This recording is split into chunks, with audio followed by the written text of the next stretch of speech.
Fresh है एकदम। वो मतलब पेपर खुला भी नहीं है किसी का हाथ भी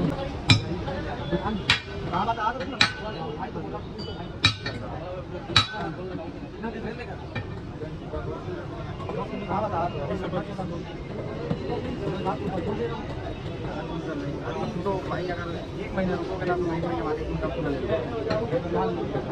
अभी है लेकिन अभी तो काफी 40 किलो है। तो 2 दिन बाद वो 20 किलो दे दो। नहीं रखना है मना कर दिया तो क्या करेंगे हम अभी देख क्या करेंगे हम।